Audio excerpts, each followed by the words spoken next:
What if I told you, people don't really listen to what you say after 60, they watch what you do. They notice your silence, your reactions, your patience, or your frustration. And the truth is, some of these behavior patterns quietly build respect, while others slowly push people away without you even realizing it. Today, we're going to explore the subtle behaviors that people secretly notice in those over 60, and by the end of this, you might see yourself, or someone you love, in a completely different way. One of the first things people notice about someone over 60 is how they carry themselves in silence. Do you walk into a room with calm confidence, or with tension and urgency? Because at this stage of life, people expect something different from you. Not energy, but stability. When a younger person is restless, it feels normal. But when someone over 60 is constantly anxious, reactive, or impatient, it stands out. People don't always say it, but they think, shouldn't they be more at peace by now? On the other hand, a calm and grounded presence earns instant respect. Even if you say nothing, people feel safe around you. That is the power of emotional control. But here's something most people don't realize. There is a behavior many people over 60 fall into without noticing, and it quietly changes how others see them. Repeating the same stories again and again. Yes, experience brings stories, and stories are valuable.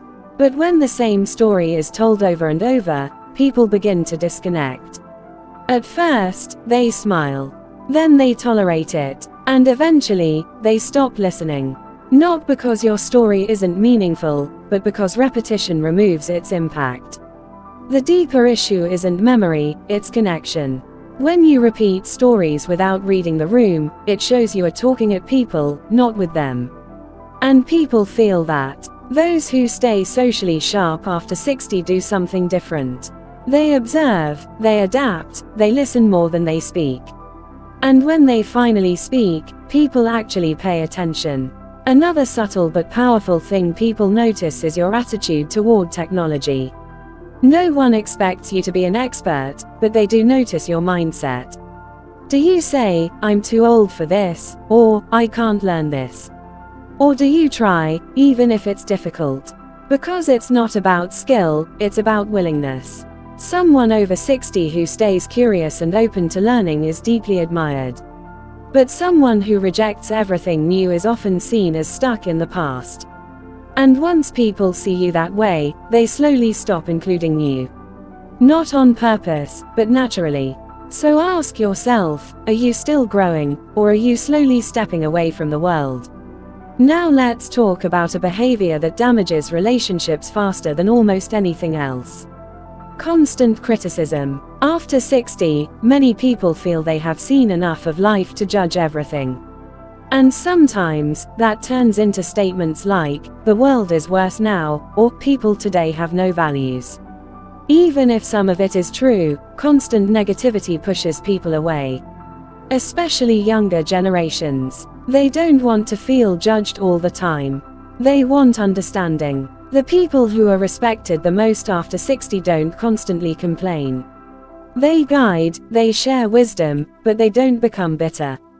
There is a clear difference between wisdom and negativity, and people notice it immediately. There is also something very revealing that people notice without saying anything. How you treat service workers. The way you speak to waiters, shopkeepers, drivers, or anyone in a less powerful position shows your true character. If you are kind, patient, and respectful, people see you as someone with real values. But if you are rude, dismissive, or demanding, even once, it leaves a strong impression. Especially, younger people notice this deeply. Respect after 60 is not automatic. It is built every day through small actions.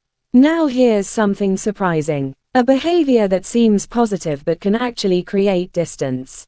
Always giving advice. It feels helpful, and your intentions may be good, but too much advice can feel overwhelming. When advice is not asked for, it can feel like control.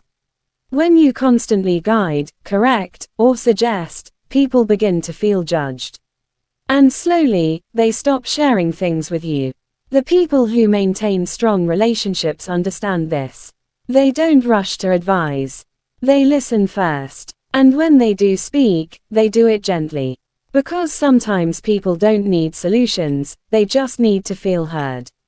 Another thing people quietly observe is your energy in conversations. Not physical energy, but emotional presence.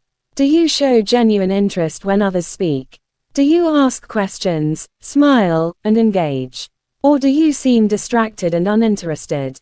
Because people feel this instantly. Even if your words are right, your energy tells the truth.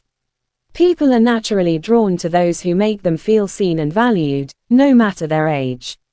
There is also a deeper layer that not many talk about. How you handle loneliness. After 60, loneliness can become more common, but people notice how you respond to it. Do you withdraw, become bitter, or isolate yourself? Or do you make the effort to stay connected? Because connection always requires effort. Those who wait for others often feel forgotten. But those who take small steps, like making a call, sending a message, or visiting someone, stay socially alive. And that effort is respected more than you think. Now let's talk about something powerful. Gratitude versus entitlement. After living many years, it's natural to feel you deserve respect and attention. And maybe you do. But how you express it makes all the difference. Do you show appreciation, or do you expect everything? Because people can feel the difference immediately. Gratitude attracts people. Entitlement pushes them away. Even small words like, thank you, or simple appreciation can strengthen relationships in ways you don't even notice. And finally, one of the most emotional and important behaviors. Your willingness to let go. After 60, you have memories, experiences, and attachments. But people notice how tightly you hold on. Do you try to control everything, decisions, people, outcomes? Or do you allow others to live their own lives? Because control creates tension, while letting go creates peace. The most respected people are not those who dominate, but those who guide with trust and understanding. Here is the truth no one says directly. After 60, people are not looking for perfection.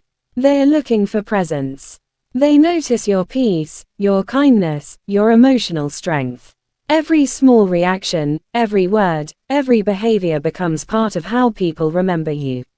Not just as someone who lived long, but as someone who lived well. If this made you think, or reflect on yourself or someone close to you, then share this message with them.